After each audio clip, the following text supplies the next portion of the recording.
함께 기도하겠습니다. 사랑의 아버지 하나님, 오늘도 새로운 한날의 생명을 허락해 주셔서 감사합니다. 주님의 말씀을 통해 하루를 살아가는 힘과 지혜를 얻기 원합니다. 성령 하나님, 겸손히 주의 지혜를 간구하오니 저희와 함께 주시옵소서. 귀하신 예수님 이름으로 기도합니다. 아멘. 6월 4일 수요일, 오늘의 주제는 온 땅의 심판자입니다. 창세기 18장 1절에서 4절의 말씀을 함께 보시겠습니다. 여호와께서 마므레의 상수리 나무들이 있는 곳에서 아브라함에게 나타나시니라. 날이 뜨거울 때에 그가 장막문에 앉아 있다가 눈을 들어본즉 사람 셋이 맞은편에 서 있는지라.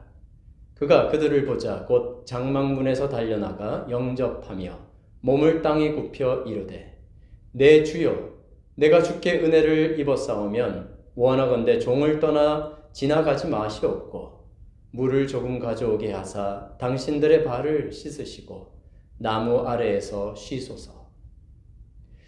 형제 사랑하기를 늘 힘쓰며 손님 대접하기를 잊지 않았던 믿음의 조상 아브라함은 부지 중에 하늘의 방문객을 맞이하게 됩니다. 두 천사와 함께 아브라함을 찾아오신 그리스도께서는 인간의 눈으로 볼 때 불가능해 보이는 약속을 하십니다. 바로 아브라함이 그의 아내 사라를 통해 이후 메시아의 조상이 될 아들을 낳을 것이라는 약속이었습니다. 믿기 어려운 약속을 주신 주님께서는 여호와께 능하지 못한 일이 있겠느냐라고 말씀하시며 그들의 믿음을 북돋우십니다. 이어서 주님께서는 아브라함에게 말씀을 이어가십니다. 여호와께서 이르시되 내가 하려는 것을 아브라함에게 숨기겠느냐. 마치 아모스 선지자를 통해 하신 말씀처럼 비록 아브라함에게 설명하셔야 아무런 의무가 없으셨지만 주님께서는 그분의 종에게 당신의 동기와 계획을 숨기지 않기로 하셨습니다. 그 비밀이란 바로 소돔과 고모라의 멸망과 그와 관련해서 아브라함에게 앞으로 일어날 일, 곧 목격하게 될 일에 관한 것이었습니다.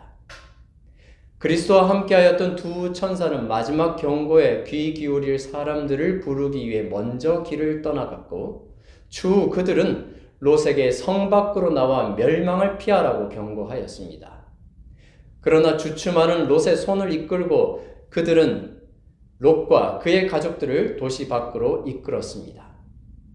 소돔과 고모라의 멸망의 소식을 듣게 된 아브라함은 즉시 주님께 소돔을 위해 탄원합니다. 창세기 18장 23절과 24절입니다. 아브라함이 가까이 나아가 이르되 주께서 의인을 악인과 함께 멸하려 하시나이까. 그 성 중에 의인 50명이 있을지라도 주께서 그곳을 멸하시고 그 50의인을 위하여 용서하지 아니하시리이까. 아브라함이 그렇게 하나님께 탄원한 이유는 그들을 멸망으로부터 구원하고자 함이었습니다. 아브라함은 죄는 미워하시되 죄인은 사랑하시는 하나님의 사랑이 깃들어 있었으며 죄인을 구원하시기 원하시는 그리스도의 정신이 가득하였던 것입니다. 이에 대해 부조와 선지자는 이렇게 기록합니다. 우리 주위에는 소돔에 임했던 것과 같은 무섭고 절망적인 파멸로 달려가는 영혼들이 많다. 날마다 누군가의 은혜의 시기는 끝나고 있다. 시간마다 누군가 자비가 미치지 못하는 곳으로 넘어가고 있다. 그런데 죄인에게 이 무서운 운명에서 피하라고 하는 경고와 간청의 음성은 어디에 있는가? 그를 죽음에서 건져내려고 뻗친 손은 어디에 있는가? 겸비와 끈기 있는 믿음을 가지고 죄인을 위하여 하나님께 간구하는 사람들은 어디에 있는가? 오늘 우리도 멸망해가는 이 세상을 향하여 은혜와 자비의 시간이 맞춰져 감을 경고하는 파수꾼이 되면 참 좋겠습니다. 죽음에서 건져내기 위해 손을 뻗으며 아브라함과 같이 겸비와 끈기 있는 믿음을 가지고 죄인을 위하여 하나님께 간구하는 그 한 사람이 우리가 되면 참 좋겠습니다. 아브라함은 불의 멸망으로 이루어질 하나님의 집행 심판이 있기 전 하나님의 공의와 성품이 드러나기를 간구합니다. 창세기 18장 25절입니다. 주께서 이같이 하사 의인을 악인과 함께 죽이심은 부당하오며 의인과 악인을 같이 하심도 부당하나이다. 세상을 심판하시는 이가 정의를 행하실 것이 아니니까. 아브라함은 50명의 의인으로 인해 소돔의 멸망을 거두어 주시기를 간구합니다. 하나님께서 받아들여 주자 그는 계속 더 담대하게 45명의 의인을 위해 40명, 30명, 20명 그리고 마지막 10명의 의인을 위해 그렇게 해주시기를 탄원합니다. 아브라함은 롯과 그의 가족들이 있었기에 의인 10명은 충분히 있을 것이라 생각하였지만 그 결과는 참담하였습니다. 이제 오늘의 교과의 핵심 내용을 정리해 보도록 하겠습니다. 소돔과 고모라의 멸망 사건은 세상 마지막 날에 있을 심판을 예표합니다. 하나님께서는 멸망하기 전 타락한 도시에서 롯과 그의 가족을 이끌어내어 멸망을 피하게 하신 것처럼 세상 끝날에도 하나님의 백성에게 멸망할 바벨론에서 나올 것을 권면하십니다. 또한 소돔과 고모라가 불로 심판받기 전에 의인 10명을 찾으려 아브라함과 대화하신 것처럼 세상 끝에 불의 심판이 있기 전 하늘에서는 1000년 동안 구원받은 성도들이 하나님의 심판이 공의롭고 정당했음을 확인하는 시간이 있을 것입니다. 이것은 하나님께서 단순히 심판하시는 분이 아니라 그분의 판단을 우리로 하여금 이해하고 신뢰하게 하려 하시려는 공의롭고 자비로운 분임을 보여줍니다. 이것에 대해 영감의 글은 이렇게 말합니다.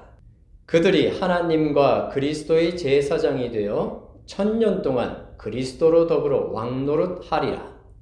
바울이 성도가 세상을 판단할 것을 너희가 알지 못하느냐고 예언한 말은 이때를 가리킨다. 그들은 주님과 함께 악한 자를 심판하고 율법전 곧 성경에 비추어 그들의 행위를 조사하여 육신의 행위에 따라 모든 사건을 결정할 것이다. 그리고 그 행위를 따라 악한 자가 받을 형벌이 정해지고 사망책에 있는 그들의 이름 아래 기록된다. 이제 오늘의 교과를 묵상하고 적용하는 질문을 보시겠습니다.